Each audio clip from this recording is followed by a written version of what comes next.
I'm now going to turn to Africa and Adefunke Adeyemi.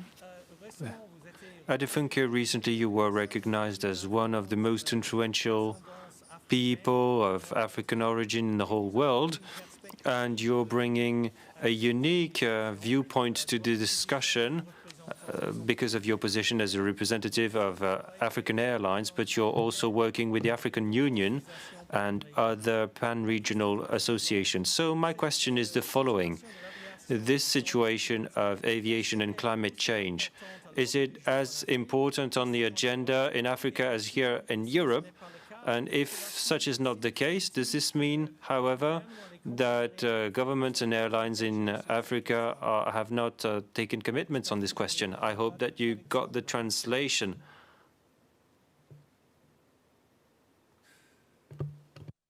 I did, Paul. Thank you very much for the question, and good day to everyone. It's a pleasure to be here.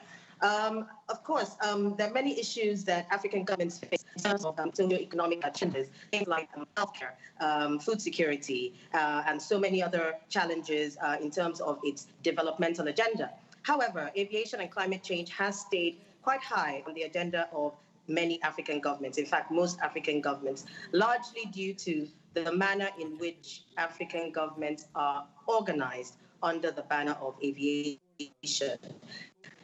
There is the African Union, which is as an executing agency for aviation, which is the African Civil Aviation Commission. Under that banner, especially at ICAO level, African states through the AFI group are very well organized and therefore really pay attention to the environmental issues that face the continent. Having said that, I mean, even with the COVID-19, which has decimated the industry, as we all know, and we've talked about it already, aviation still remains a critical issue and an area that African governments are facing.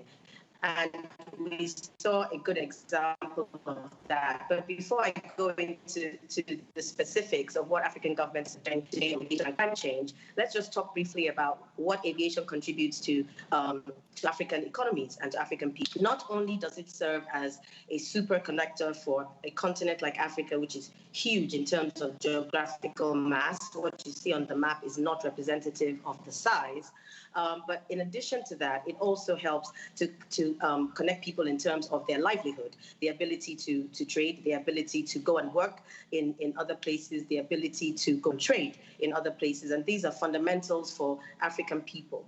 So aviation is a critical element of aviation of African economies. And we saw the decimation of aviation with COVID. But for Africa, I think we were one of the worst hits. I mean, everywhere in the world was, but flying came to an absolute halt to 96%, meaning no flying whatsoever, apart from 4% of flights that were carrying essential goods and services for medicines and PPEs and the essential workers across the continent. What that did for African economies, we're still trying to quantify. So back to the aviation agenda and to the climate change agenda, still very much important for us.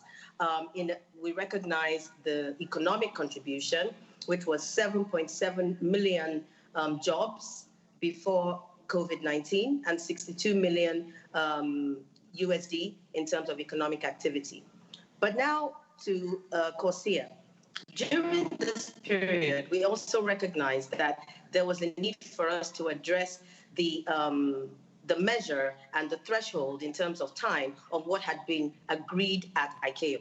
And so the African states came together to support this initiative in a very, very robust manner. Now, another thing I wanted to mention was that one of the best examples of how aviation is still high on the agenda, as I mentioned under CORSIA, is that if under that umbrella of CORSIA and under that initiative, the overwhelming majority of African states will be exempt from CORSIA because of their traffic thresholds. But even with that, 18 states in Africa voluntarily entered into the scheme. And that, even in a small way, helps to contribute to the integrity of the scheme. And it just goes to show how interested the African states are on the environmental issue.